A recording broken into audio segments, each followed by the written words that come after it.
शीतल हवाएं चल रही थी। दिल्ली की सर्दी अपने पूरे शबाब पर थी।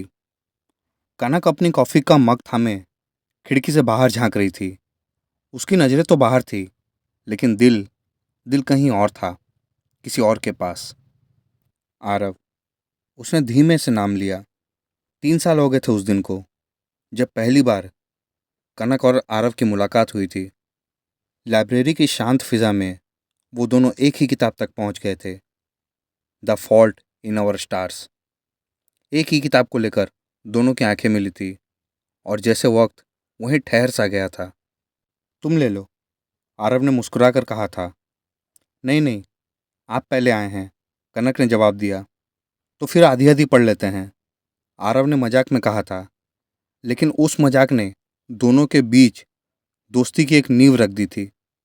कॉफ़ी की चुस्की लेते हुए कनक को वो सारी बातें याद आ रही थी।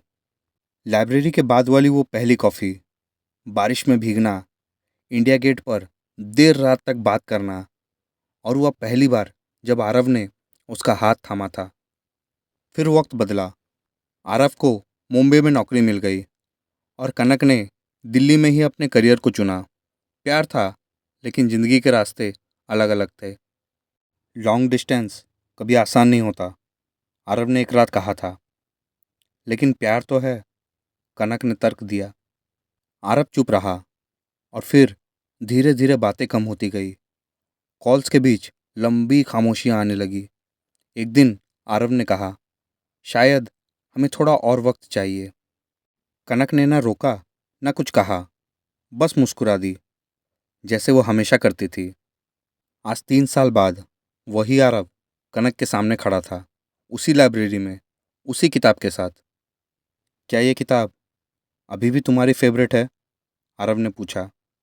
कनक ने किताब को छुआ और हल्के से सिर हिलाया। हाँ, और शायद अब भी कोई है जिससे मैं इस किताब के पन्नों में ढूंढती हूँ। आरव मुस्कुराया। अगर कहूँ कि मैं भी अब तक तुम्हें हर पन्ने में ढूंढता रहा, तो क्या बहुत देर हो चुकी होगी? कनक ने उसकी आंखों में देखा, वही गहराई, वही सच्चाई। देर तो हुई है, उसने कहा, लेकिन शायद प्यार के लिए कभी भी देर नहीं होती। और दोनों फिर से वहीं से जुड़े जहां कहानी अधूरी छूटी थी। दोस्तों, अगर यह सुंदर कहानी आप लोगों को पसंद आई तो चैनल को लाइक, शेयर, सब्सक्राइब ज़रूर कीजिएगा। साथ ही साथ बेल बटन को भी दबा दीजिए, ताकि आने वाली हर सुंदर कहानी आप लोगों तक पहुंचती रहे।